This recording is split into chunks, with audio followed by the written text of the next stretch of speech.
Well, hell, fired is Rock the Riff, and I am back for another Metalhead Envy. Gonna be checking out one. Fire on the mountain. One, two, three. I don't know. I hear that line. I think of Charlie Daniels. Fire on the mountain, run, boy, run. This suggestion comes from Cormac Doherty, 2598. Said, you've just done one of mine, so I don't expect you to get onto this for a while. This was a few weeks ago. This was commented.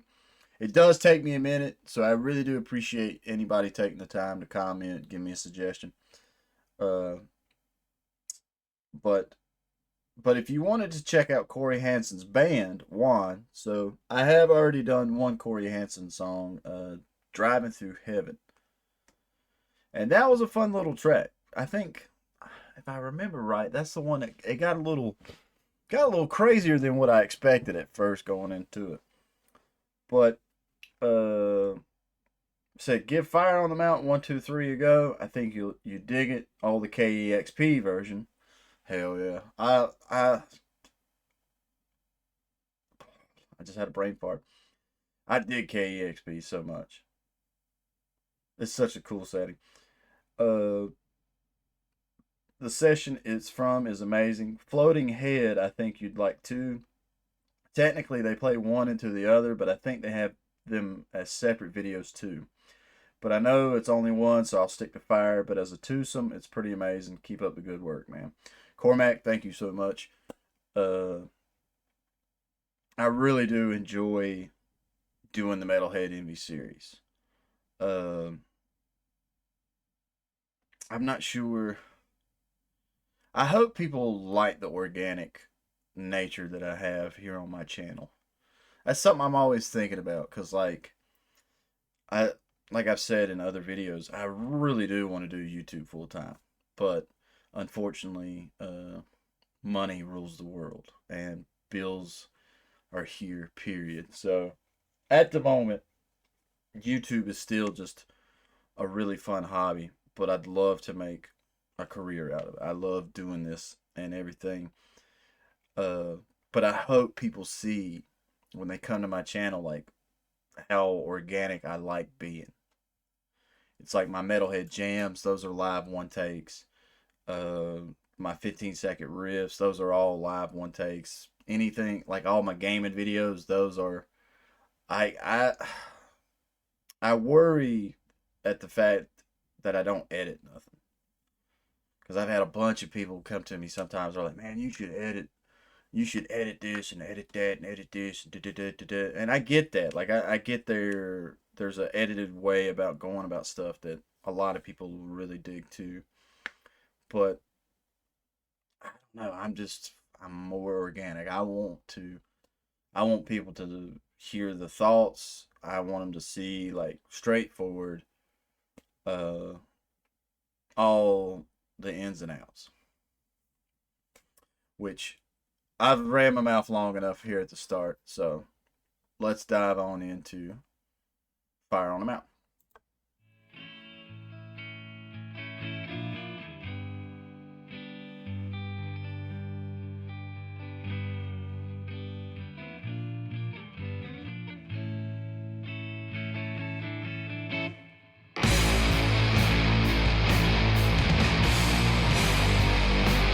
Yeah.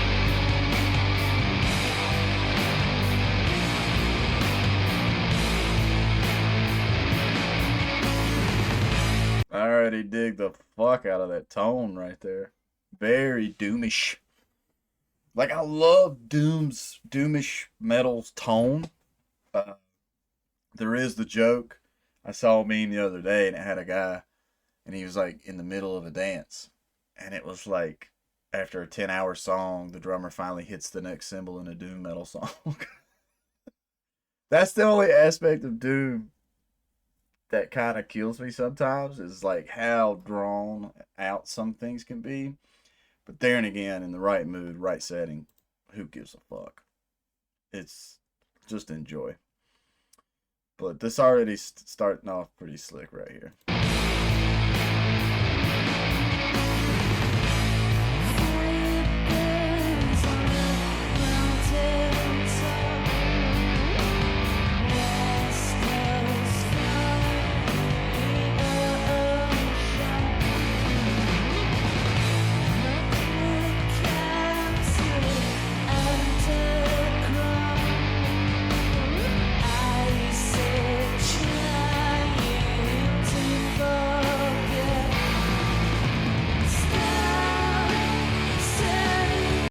same guy from the Corey Hansen video? It looks like him, but that guy had. I thought that guy had dark hair and glasses.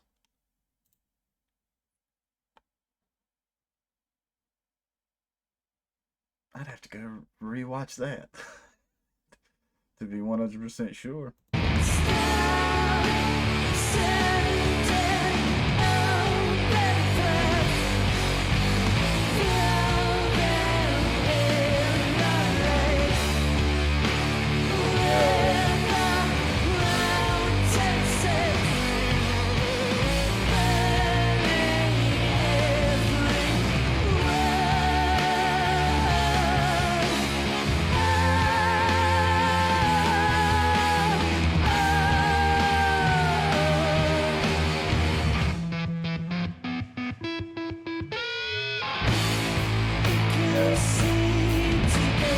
I always like that little trick. Makes me think of Tom Morello, though. Bulls on Parade. This dude's got a unique voice. Just from what little bit of bands I know, like it made me think of the dude from Coheed and Cambria, like that high pitched. You could not be all I wanted. But it's working so far. I'm digging it so far.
I guess this is the starting of part two. So that was part one with Fire on the Mountain. I really like that drone tone, that boom, boom, boom, boom, boom. That shit has got a in a live setting. I know. So sitting here in the studio with the headphones, it's drony and it's full, but I feel like if you're actually in the room hearing that, there's a whole nother vibe. It's like it it fucking hits you a lot harder.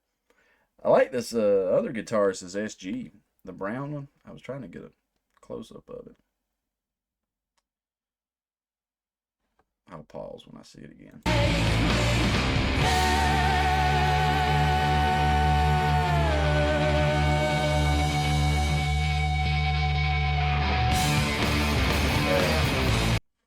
So that just makes me go back into my childhood. My first nice guitar I ever owned.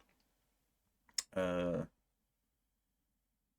my guitar teacher from back in the day. I took lessons.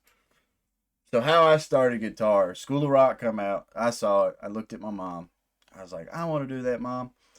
Uh, she goes, well, I know a guy. I think he teaches around here. They bought me.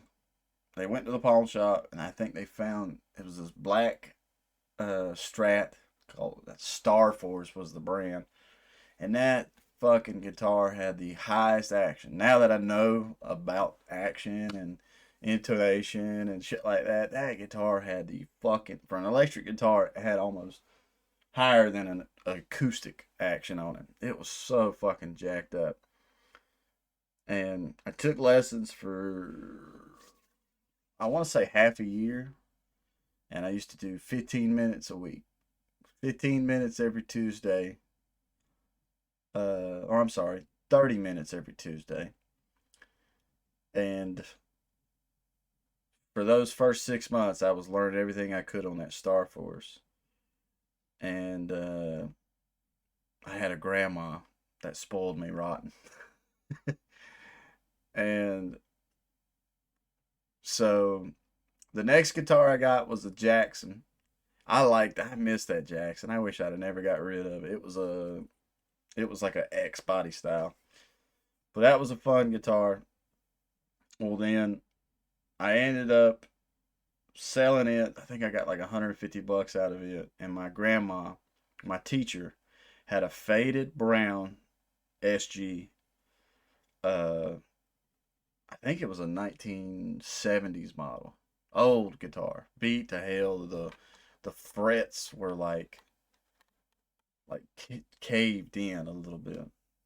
But my grandma bought me that, and I played that thing. I couldn't tell you I had that. That was probably the guitar I played for the next year and a half. So seeing that just makes me reminisce a little bit. I wonder how that whammy though is. That's a chunk of a whammy. Either way, I've been on a tangent. Let's get it.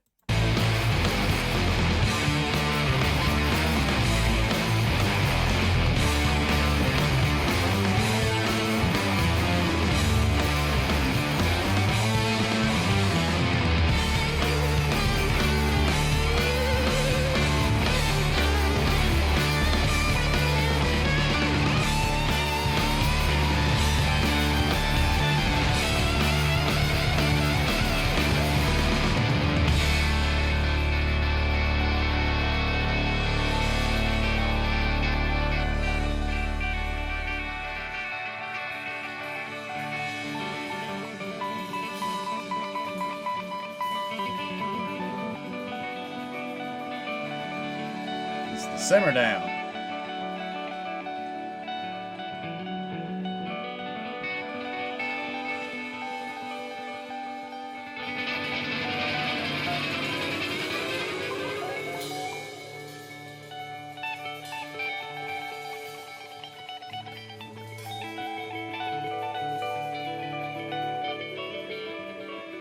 I feel like this is the sound of like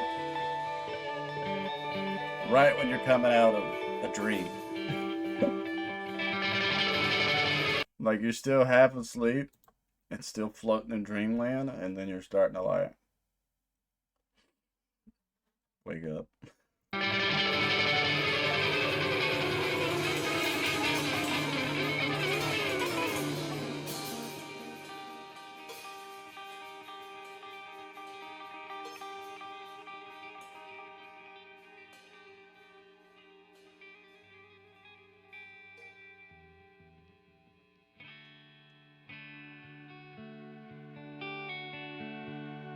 Okay.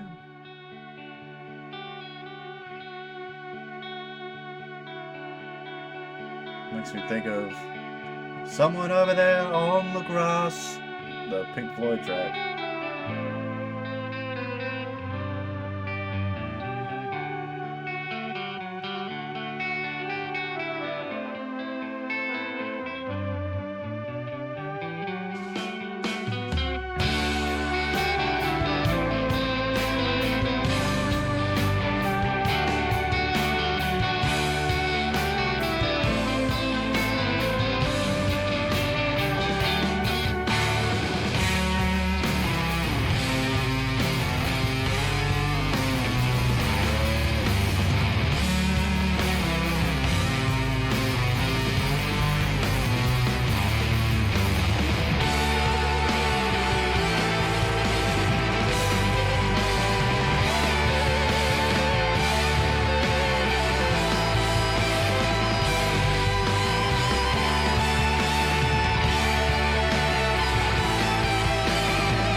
felt like this whole section right here earned them the band name Wand.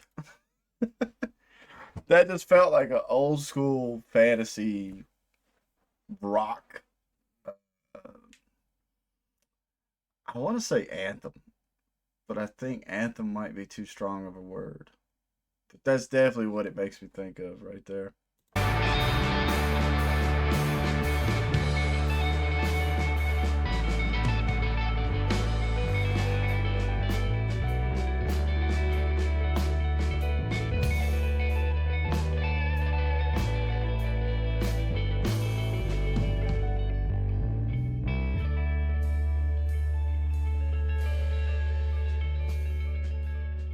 Oh, that was it. I thought we had some more to go. That was interesting. Uh, I liked it. I don't know. I don't think I could say that I'm sitting here sold on Wand. I enjoyed this. I think I like the fact that it's KEXP, it's live. I get to see what everybody's doing, all the instruments, all the gear. I think I enjoyed that a bit more overall over the track, but there's definitely aspects of it that I really dig. I like the that wall of fuzz. That uh I think this section the most replayed. I think there's a reason why it's the most replayed. I think that's the coolest part of the track. But yeah, I'm trying to figure out Corey Hansen. That's Corey Hansen, right? Or am I crazy? Like his whole look changed. Cause I'm sitting there thinking the other video I watched of him, didn't he have dark hair? Like longer dark hair? And he's playing a casino, I think. I'd have to go look. I mean, looking at the thumbnail of it, yeah, that dude changed his whole fucking look, bro. Um, I would give that. Damn, it's been a minute since I've done a horn raid. I would give this a good 7 out of 10 horns. A few aspects that just ain't 1,000% with me. Like I feel like the first part definitely had a melody, had a goal. The Dreamwake sequence was cool. It's interesting. Kind of loses itself maybe a hair, but at the same time, it's fun. It's cool. Uh, it's not my cup of tea, but I get why a lot of people would like it, and I do think it's badass that I love seeing the musicians that can write that. I think part of the reason why it don't click with me as much is because I would have the hardest time writing that section. I guess because I don't know. Even though I play in a prog metal band, but the more I think about it and the more I think about my writing style, it's so structured. Like I structure it to be like going from A to B to C to D, but it's still structured as all get out. And then I hear that. That to me, I wonder if they play this every time they play this live, if that dream sequence is the same, if it's identical, or if it's organic and switches around and everything.